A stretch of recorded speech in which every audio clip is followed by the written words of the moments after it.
Hello, I'm Jody Wolf. You're watching Expoz, July 19, 2016, 2:16 a.m. Birmingham.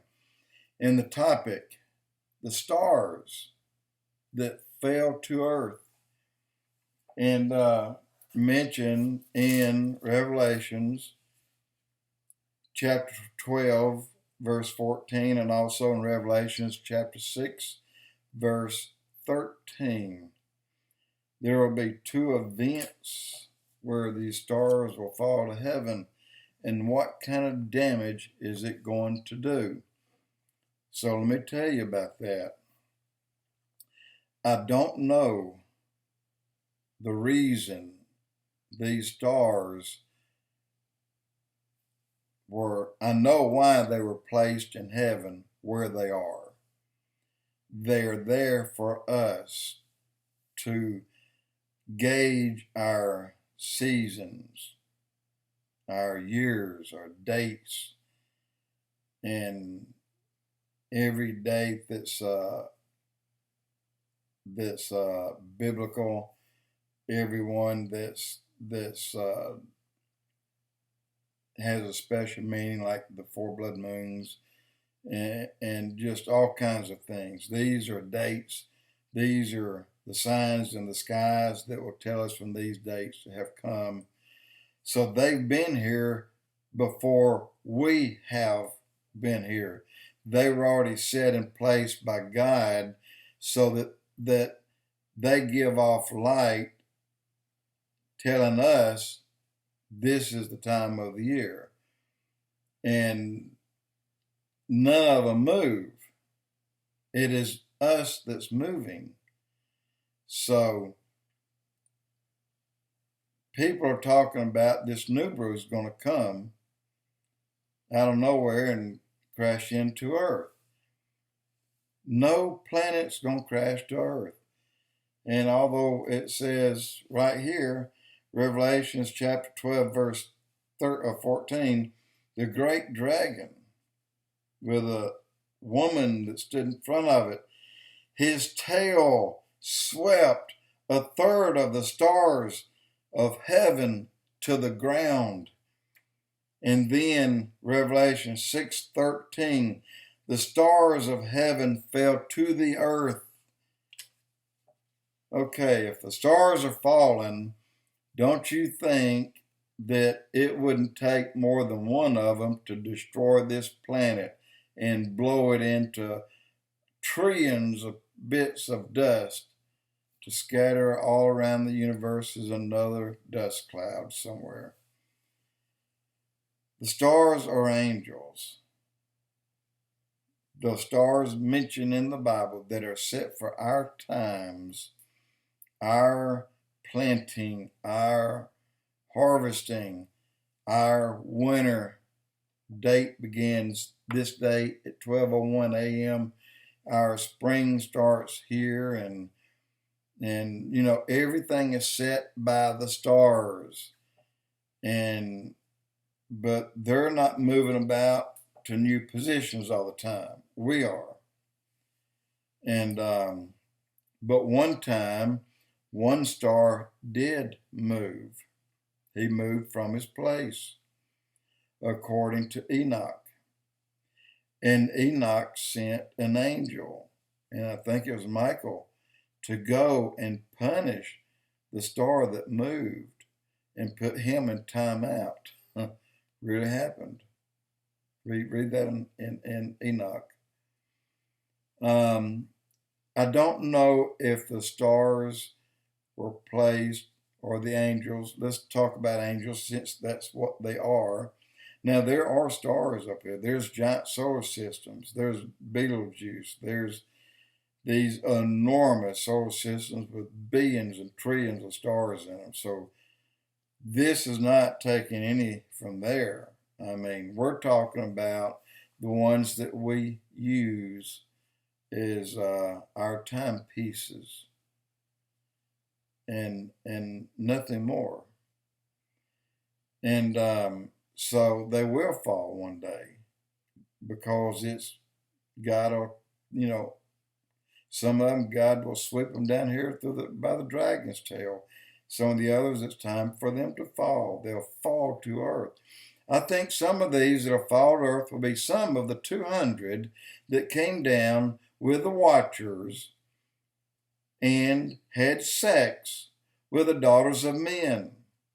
They had a pact, and a number of them, 200 were put straight into judgment just after. I don't know how long God waited before he took them and put them in judgment, but it was long enough that they had a relationship with Enoch, enough so they could take Enoch and talk to him and plead with him, say, please go speak for us. God will listen to you. He won't listen to us. We have sinned, and we know we have sinned, and we're sorry for our sins. Enoch kind of, man, you ain't getting out of this one, but I'll go ask for you. And Enoch went to God. God, they're really sorry for what they did. And God says, well, okay. They want to know if you can forgive them. He said, oh, I forgive them. Then do they get to go home? Oh, no, they'll be punished for eternity. And so Enoch goes back to the watcher angels. The head guy said, nope, you guys in big trouble. Y'all going down. And indeed, they went down. The 200. I don't know. I think that was the only number that mated with the daughters of men. The number could have been 200 million. I don't know. But a lot more came with them. A lot more.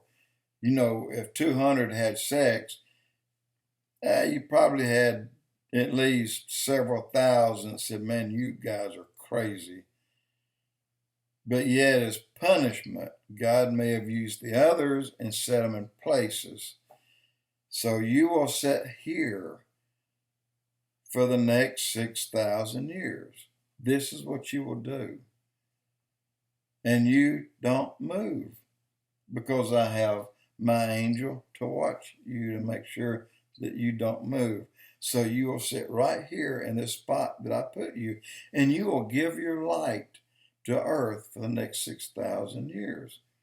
That's exactly why they were put there, guys. And they're going to come down. All of those that were placed there will fall. But they're beings. They're not going to come crashing to the ground. Some of them will come down mad, just like some of those will come out of the river Euphrates, mad. And they'll be killing people. Some of these come down, will be mad. They'll be killing people. So I'm not sure if any of them are eligible for a reprieve. I don't think any are. The fact that they left their estate in heaven and came down here without God's permission, and why they were doing it, what they were coming for, it's not allowed. He's God. He for a reason. And the reason was, if you go down there, you're going to find the women very attractive, and it's going to get the best of you, and I don't want you going, but they went anyway. So he moved 200 of them that had the incursion right on down to their permanent home. And then a lot of the others are the stars. And then there's probably a lot of others that are sitting in a neutral zone somewhere. So no one knows what God will do with all the angels but God. But you can bet on one thing and count on one thing. You're not going to have a planet of any size to hit this earth. At best, you may have a rock the size of a Volkswagen. I mean, hey. But wormwood is an angel. Wormwood will come down, and wormwood will poison a third of the waters. So wormwood is an angel. So when you see wormwood, well, heck, one of the planets is called wormwood. No, one of the angels is called wormwood. So this is where that comes from, and I want you guys to know. I gave you the verses, and anyway, Revelations chapter 12, verse 14, and then Revelations chapter 6, verse 13. And there's a study guide. You can even go deeper and look that up. And even for something very interesting, go to the book of Enoch and see how the angels went to him. And please go to God and speak for us. Maybe he'll forgive us. And see if you can see the one that moved out of its place and was punished for doing so. I would think if the one moved out of its place and was punished for doing so, then they may not be in an eternity of punishment. They may have been really in a 6,000-year punishment, as in sit here and give off your light. One of them moved, so he had additional time out, really. And I'm assuming another one took his place for a while. Anyway, that is in Enoch, that part there. Just wanted to tell you, don't fear the stars. I'm not saying don't fear these rocks that are falling through the roofs. Some houses, some of these things are going over Russia, exploding. And that's going to happen. That's been happening. That's never stopped. But no, there'll be no NIBIRU. There'll be no scuba size. There'll be no little stars, no little Plutos. Nothing's going to come crashing on Earth and just blow it to pieces. Not going to happen. Ever. This Earth will be here forever. Jody Wolf Expoz.